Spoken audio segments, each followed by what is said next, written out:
Can I get a roll call, please? Mr. Kurtz. Here. Mr. Storlow. Sean, yep, Sean's here. Mr. Natale, me. Mr. Mercado. Here. Mr. Bowman. Here. Mr. Dawson. Matt Bowman. Mr. Carderas. Here. Mr. Linder. Here. Mr. Tedisco. Here. Mr. Anderson. Here. Ms. Downs. You're on mute again. Yes, we can hear you now. Okay. Mr. Selmont. I'm here. We have a quorum. Okay. Everyone want to join me in the Pledge of Allegiance? Pledge allegiance to the flag Flag. The United States of America. Republic, Which stands Which stands one one nation nation under God, under God, indivisible, indivisible, Justice for all. liberty and justice for all. Okay, first order of business tonight, subdivision application of Carol Cayley LLC. We have a call for that, please. Yes. The continuation of the public hearing of the re-subdivision application of Carol Cayley LLC, care of Ryan McAvoy, PE, Malone and McBroom, Inc., 99 Realty Drive, Cheshire, Connecticut, 06410, for 11 lots, property located on South Meriden Road and Colton Lane, as generally shown on Assessor's Map number 52, lot number 70, parcel B, in an R40 and R80 zone. Packet information is available for review on the town website homepage under documents distributed or displayed during virtual meetings. Mr. Chairman, if I may, Yes. I just want to read the fire department's comments. I'm not sure I read them in the first time. I want to put them in the record, please. Sure, go ahead. Dated May 21st, 2020, to Planning and Zoning Department from Jack Kazner and Mike Kozlowski, South Meriden Road, Cayley Subdivision.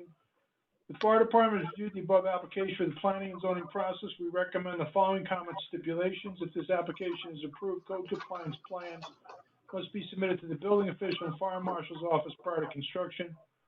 1, final design of the cistern will need to be approved by the fire chief or his designee. 2, there will be a suction and fill pipe provided on each tank. 3, suction and fill pipes that will connect the fire department apparatus will be constructed of a material stronger than PVC pipe.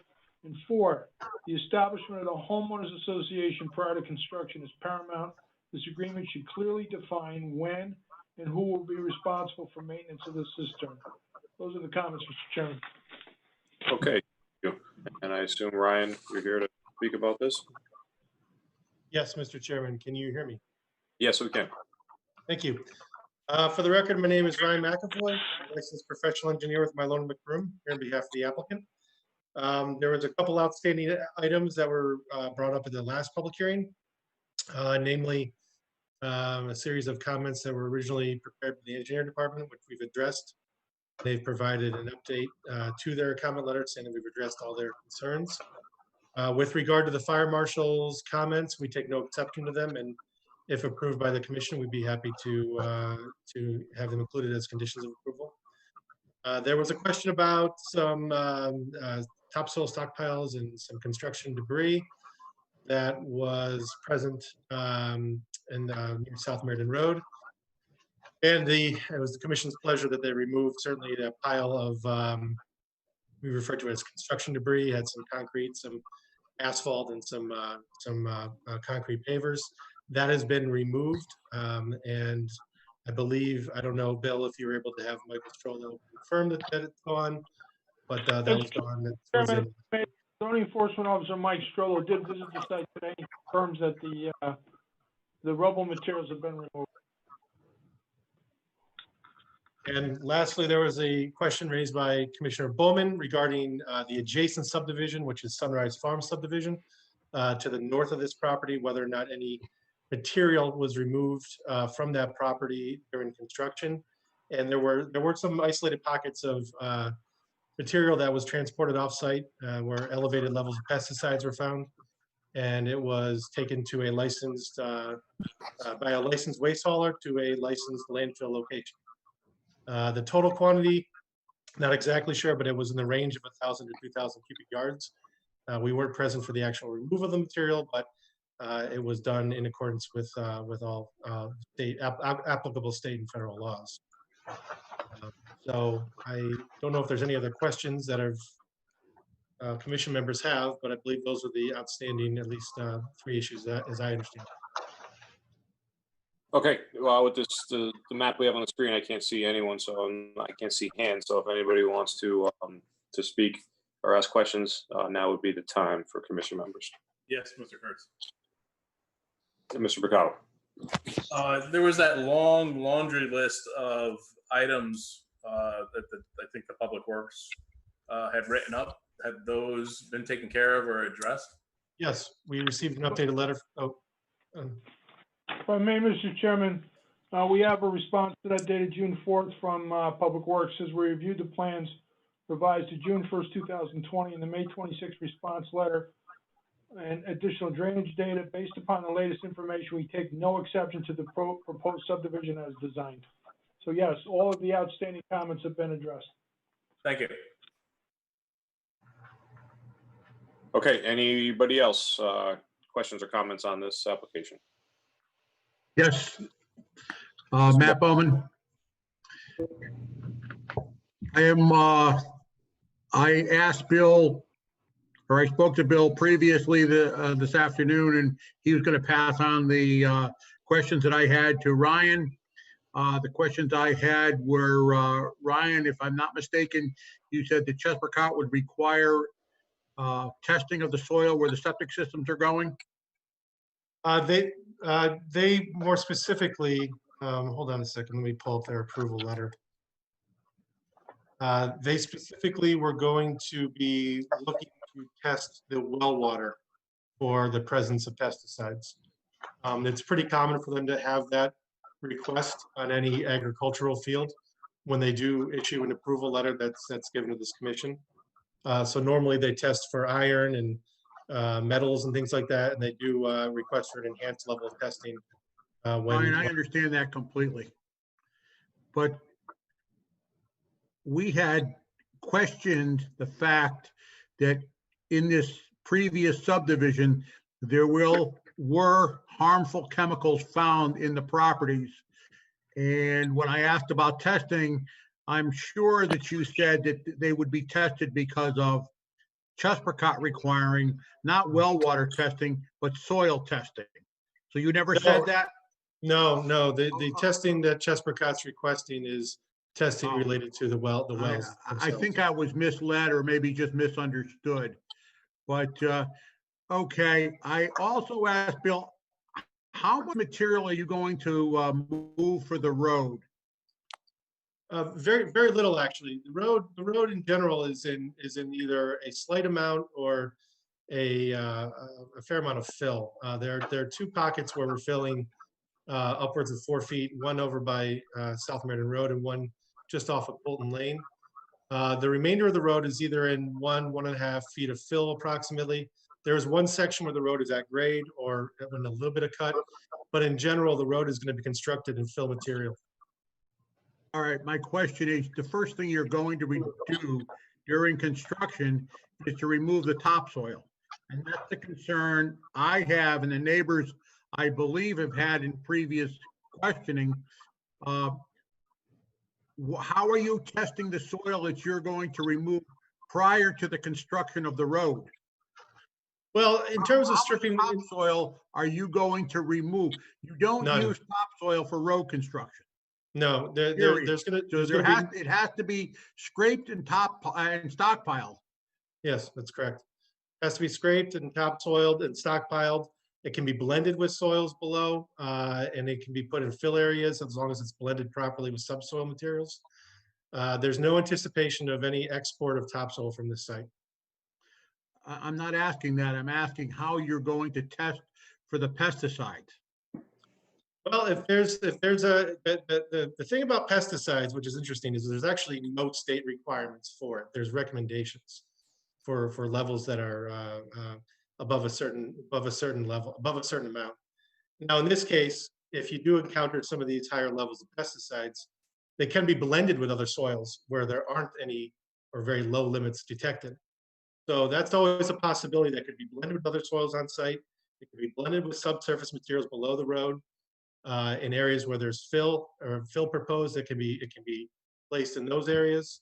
And in general, there's no anticipation or no desire to export anything off this site. How are you going to identify them? I keep asking the same No. question, and I think I'm dancing with you, Ryan, and I don't want to dance. How They can how be do you tested. know where it is, and when are you going to test? Sooner or later, you have to test to find out if there's spots here that are contaminated. Well, that's a possibility that there is going to be testing on this site.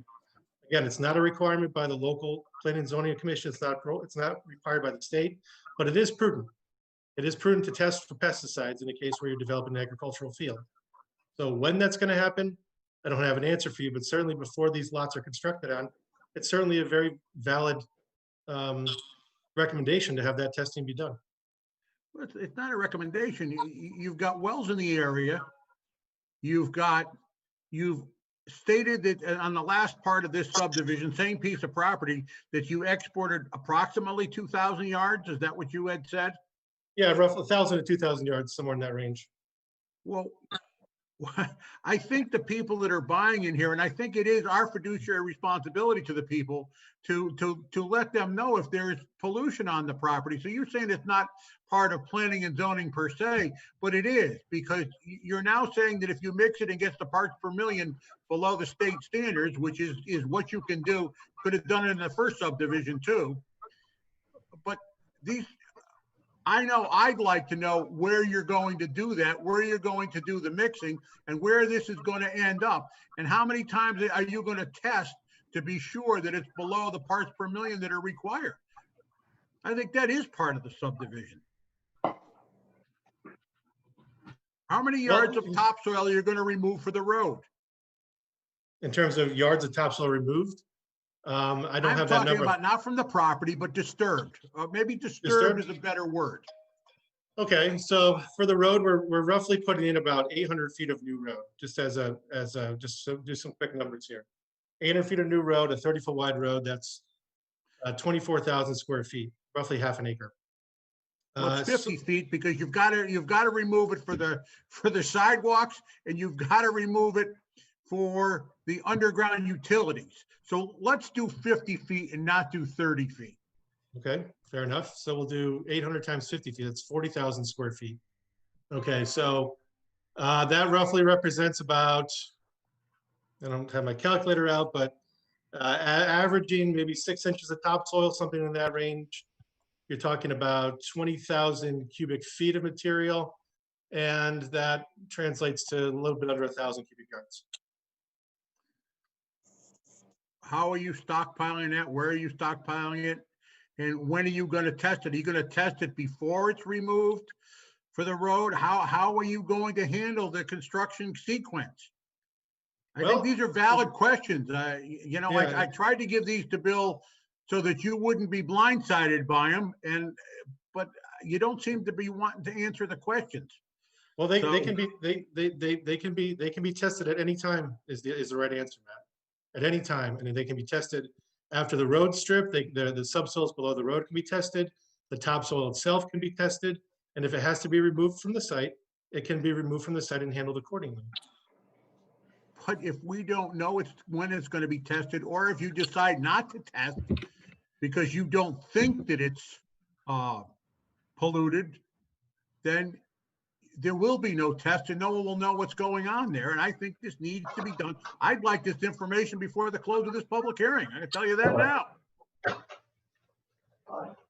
Okay, so are you asking for a commitment for testing of stockpiled topsoil at the site?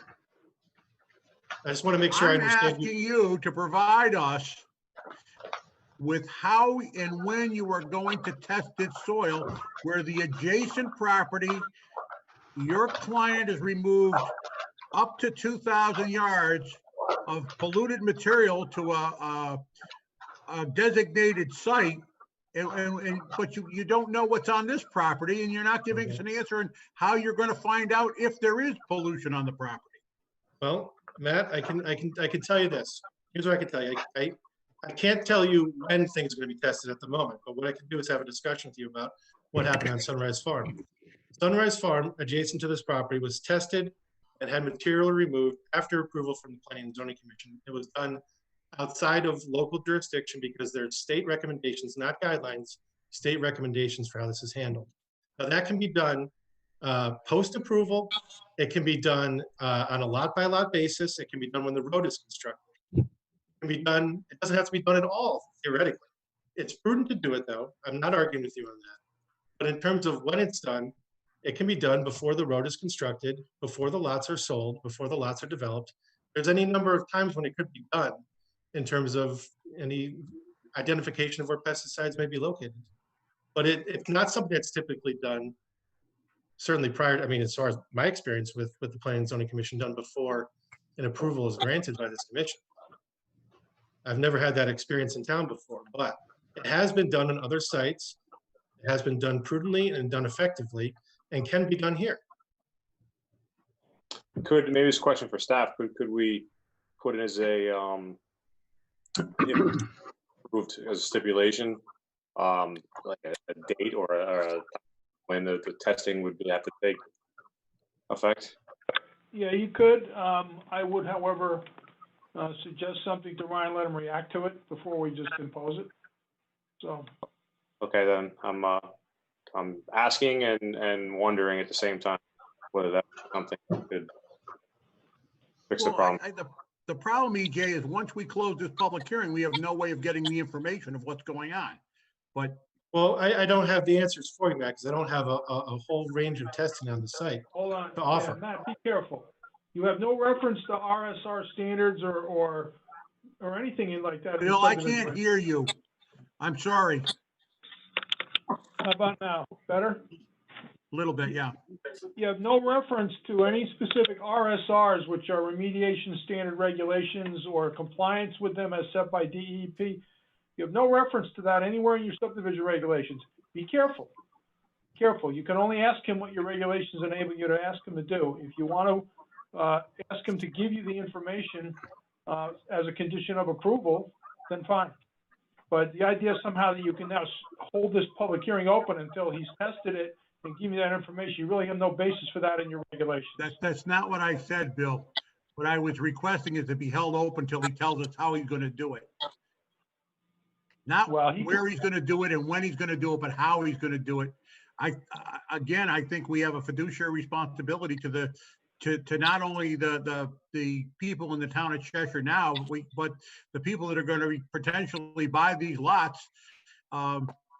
We know from adjacent subdivisions that the soils are contaminated, and if it's not mentioned and not taken care of, and Ryan himself said it's not in our regulations and it's in the state purview to recommend, not require. And you've got, like I said, you've got wells on the property, you've got wells in the adjacent subdivisions, and you've got the removal of 1,000+ yards of topsoil just to construct the road. And how is that going to be tested prior to its removal? And how is it going to be stockpiled properly? And where is it going to be stockpiled? I just think they're legitimate questions. And I thought I was going to have these answers tonight and we were going to move on, but.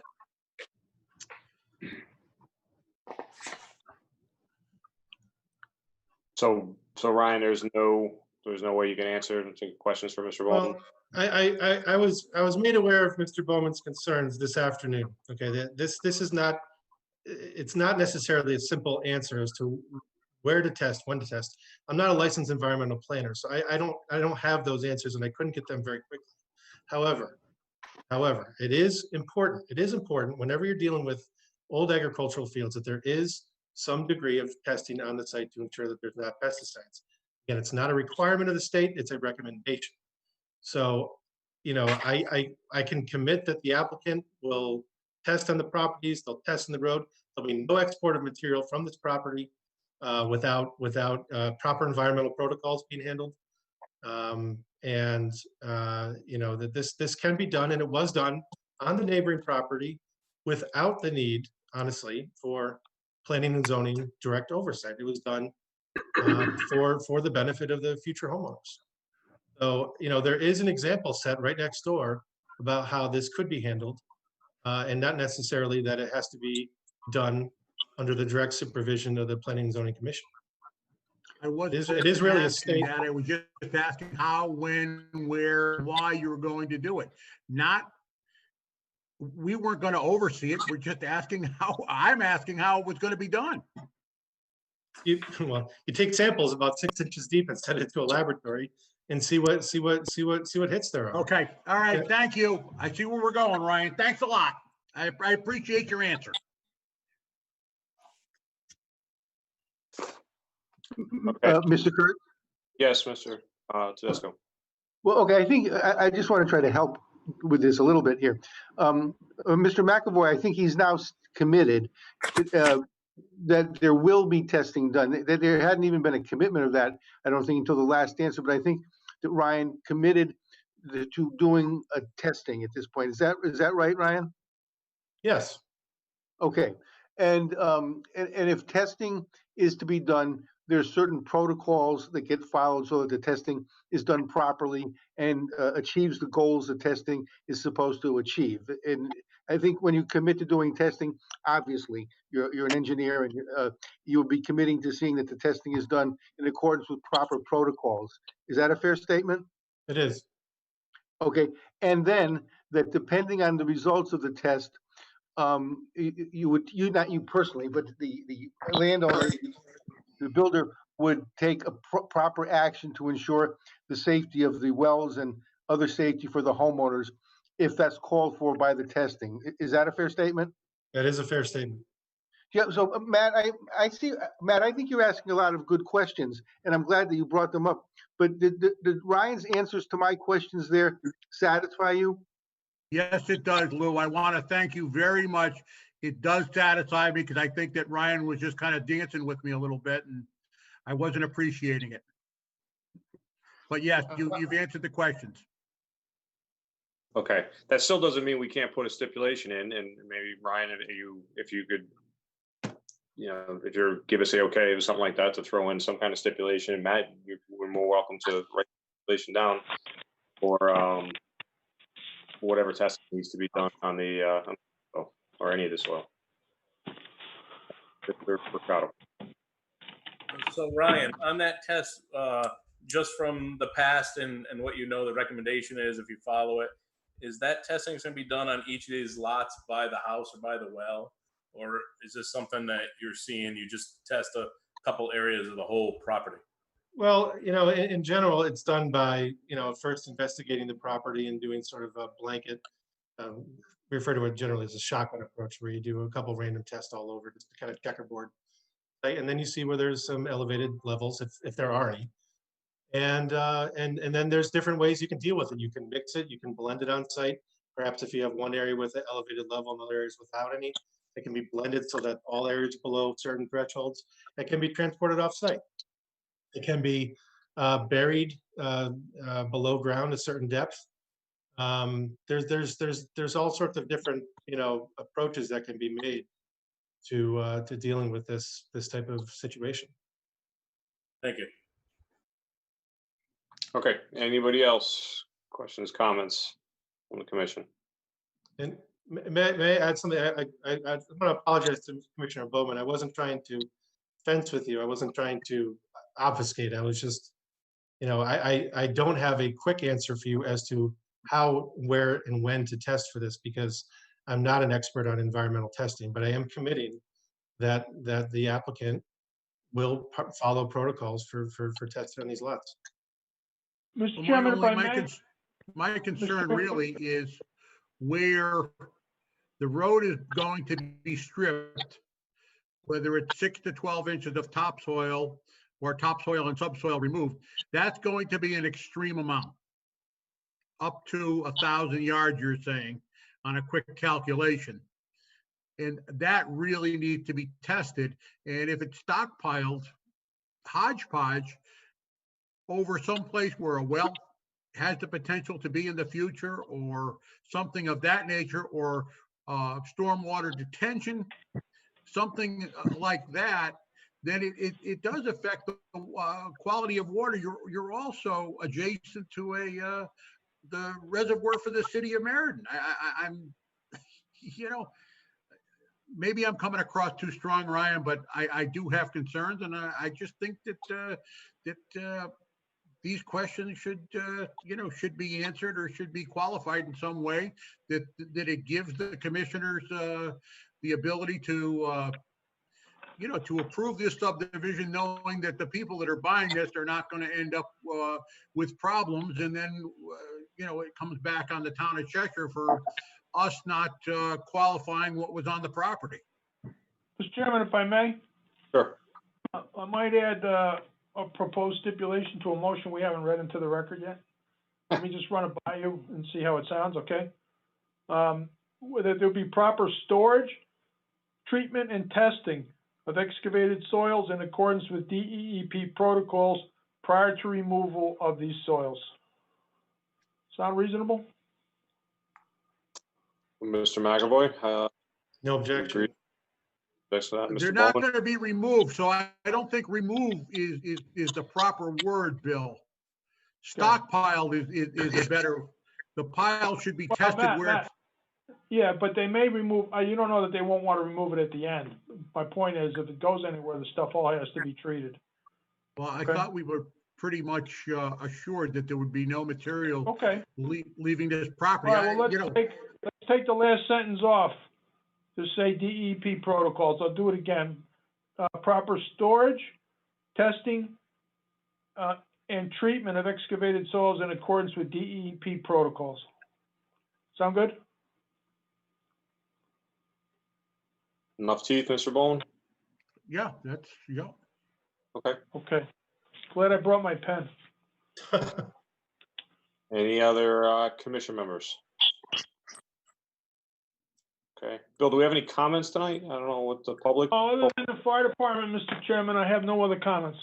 No public comments, that's what I meant to say. Oh, I'm sorry, Stan, we got nothing, right? No, Mr. Chairman, we do not. Okay, last time through commission members, I'd like to close this public hearing, if that's all right with everybody. Okay, we'll be closing the public hearing. Moving on to number 2, special permit application of Clearview Farm Preserve Phase 2 LLC, 940 Cornwall Avenue Extension for an accessory apartment, section 30, Schedule A, permitted uses, paragraph 5. Can we hear a call, please? Yes, the special permit application of Clearview Farm Preserve Phase 2 LLC. Mr. Kara Chairman. Philip Bowman. Mr. Chairman, You're I will be recused. recusing myself. Okay, Matt. Okay. Special permit application of Clearview Farm Preserve Phase 2 LLC. Kara Philip E. Bowman, P.O. Box 1018, Cheshire, Connecticut 06410, for an accessory apartment property located at 940 Cornwall Avenue, Cheshire, Connecticut 06410, as generally shown on Assessor's Map 12-1, as shown as the approved subdivision map of Clearview Farms Preserve Phase 2.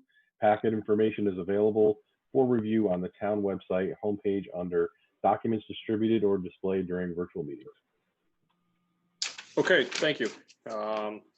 Bill, do you want to read the comments in it? Are there a couple comments? Just have one, Mr. Chairman, from the Cheshire Fire Department dated June 18, 2020, from Jack Kasner and Mike Kozlowski, 940 Cornwall Avenue Extension, in-law apartment. The fire department has reviewed the above application for the planning and zoning process. We recommend the following comments and stipulations. If this application is approved, code compliance plans must be submitted to the building official and fire marshal's office prior to construction. And their comment is, 1, a fire alarm system shall be installed so that occupants of both dwelling units are notified of a smoke or fire condition in the other. And those are the comments, Mr. Chairman. Okay, thank you. I don't know who's on the line going to represent, but. Phil Bowman is here. Oh, Yeah, okay. I'm on the line. Okay, you want to give us a brief talking to Sure. about this? Yeah, do I have to give my address? Yep. I believe you do. Name and address Okay. for the record. It's Philip Bowman, 365 Finch Avenue. Good. So we have an interested party looking to build a colonial with an accessory unit attached to the back side of the first floor. It's going to be 823 square feet of gross heated floor space. And we have received the comments from the Planning and Zoning Commission, or not the commission, the planning staff and the fire department are in agreement with the comments, and we'll follow them. That's really all I have. It's pretty straightforward. Okay, yeah, it's pretty basic application here. Anyone questions, comments, concerns over this application? Sure. Yes. When this original approval came to us a couple months back, there were concerns about the roadway. There were concerns about traffic, and questions was asked about, potential for further development or adding on. And we were assured that, there were no plans for that. I understand that somebody wants to buy a house and add that on, but I still have concerns that now we had concerns about additional traffic to begin with, and now we're going to add another unit. So just want to put that out there.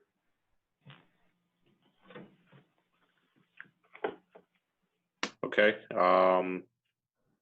Bowman, you want to respond to that at all, or? I don't have any comment on it. We've obviously started the site work, and I think, in my opinion, I'm there every day. The traffic flow has been with the neighbors and with the construction workers. I think it's all blended well.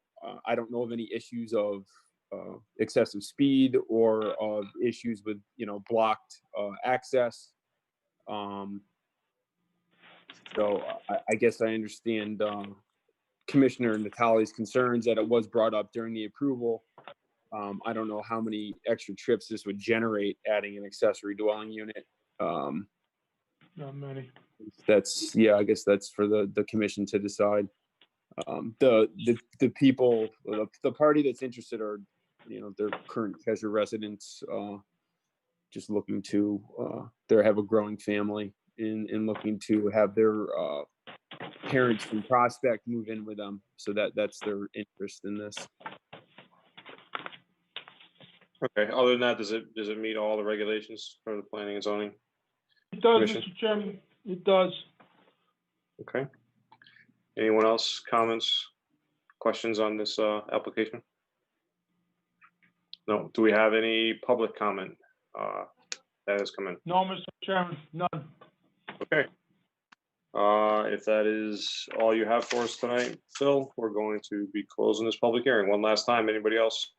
Any other comments? Okay, we'll be closing this public hearing. Thank you. Thank you. Appreciate it. Motion to adjourn what is the public hearing, please? So moved. Mr. Chairman, I have returned to the meeting. Thank you, Mr. Bowman. Moved by Mr. Natale, seconded by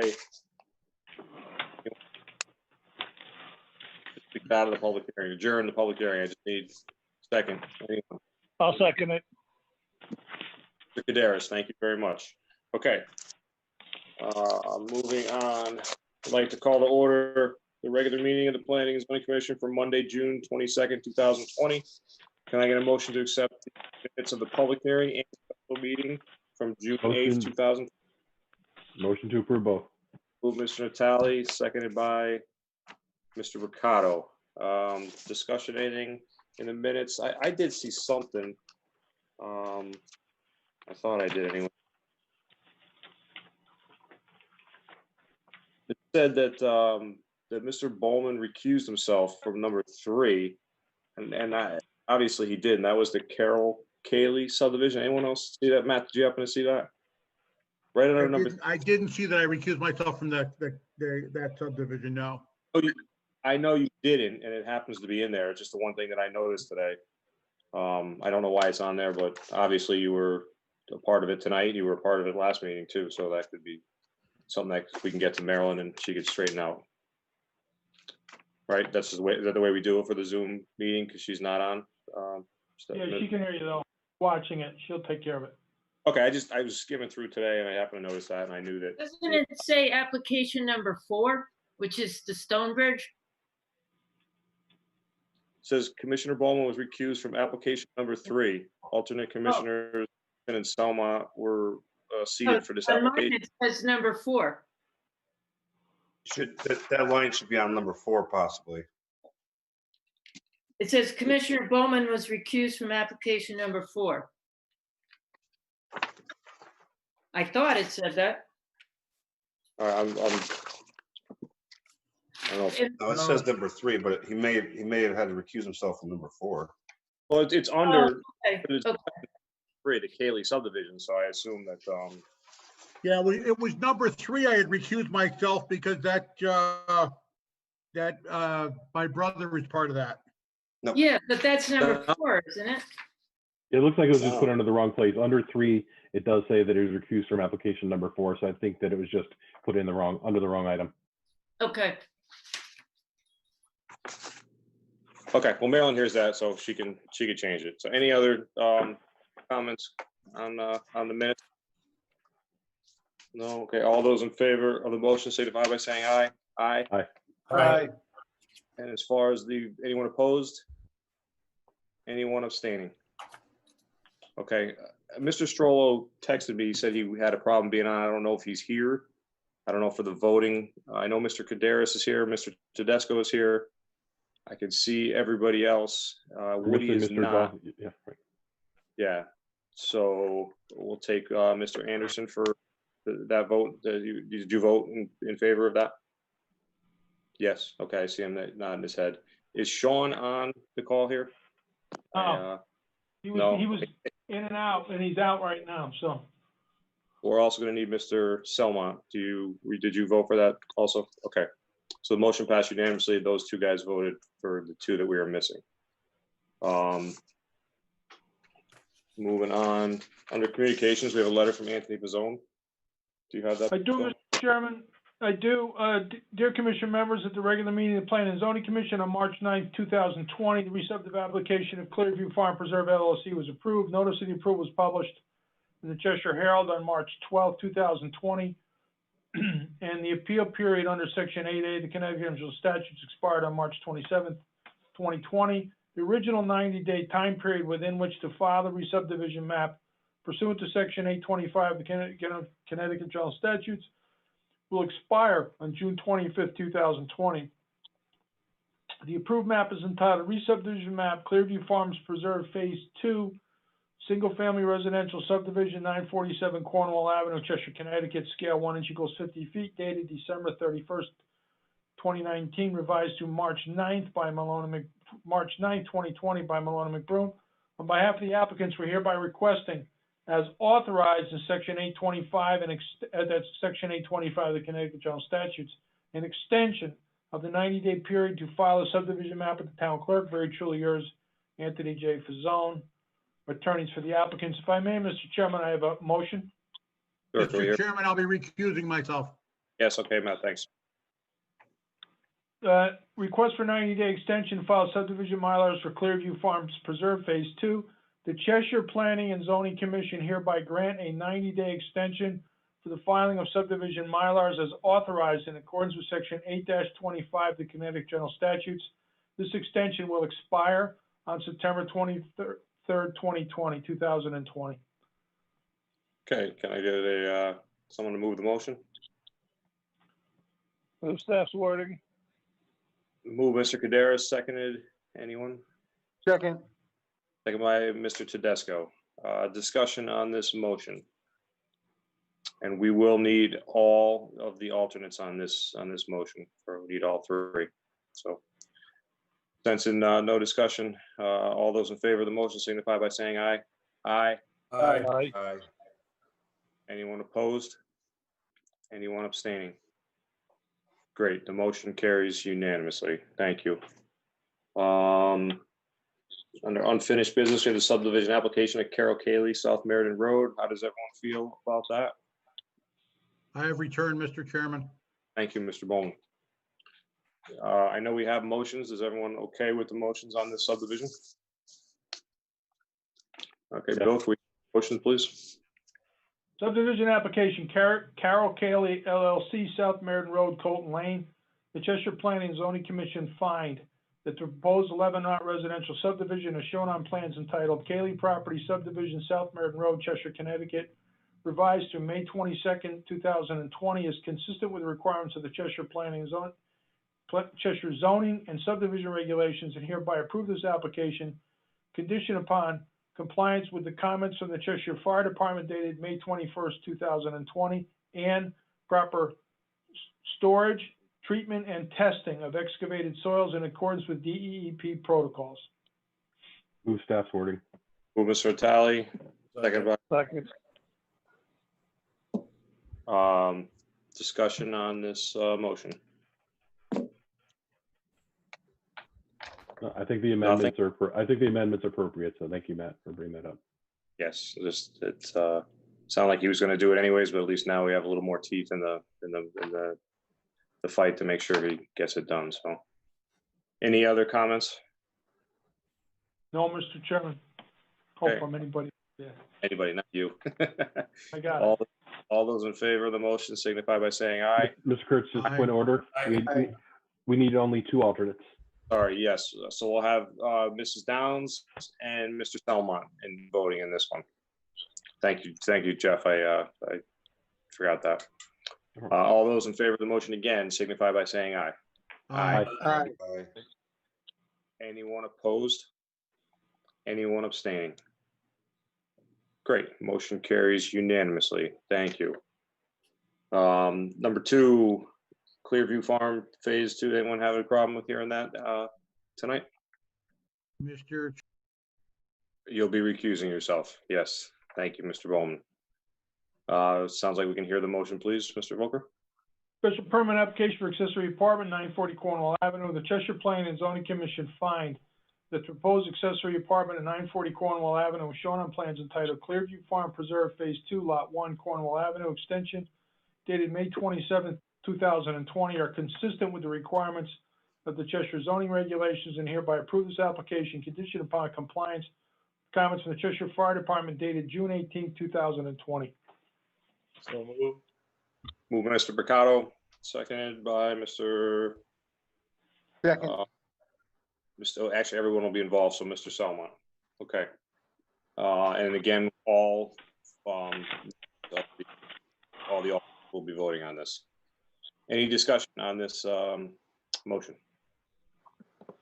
I mean, I don't see why we wouldn't approve this. This would have a de minimis effect on traffic. Almost no trips, 1 or 2 trips a day perhaps. Yeah, I agree. It's just a small, almost accessory apartment, so. Any other discussion on this motion? Okay, all those in favor of the motion signify by saying aye. Aye. Aye. Aye. Anyone opposed? Anyone abstaining? Great, motion carries unanimously. Thank you. New business, special permit application, Copper Ridge, 11 Copper Valley Court, accessory apartment, another one. Yeah, Mr. Chairman, we would recommend that be opened on July 13th. July 13th, okay. Special permit application, LaBarge LLC, member Jamie C. Ferguson. Again, July 13th for that one. Okay, and Richard Chevrolet. That we would recommend July 27th. That one's also before the Wetlands Commission as we speak, so. Okay, so the 13th, we also have the Lamp Realty also, right? Camp Realty, yep. All right, it's not a terrible night. Anything else for the commission tonight? No, Mr. Chairman. Okay. I guess with that, I'll entertain a motion to adjourn if anyone else has anything. So moved.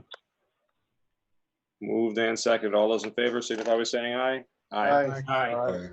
Thanks, All right, everybody. everybody. Meeting. Take care. Bye, Bill. All right, take care.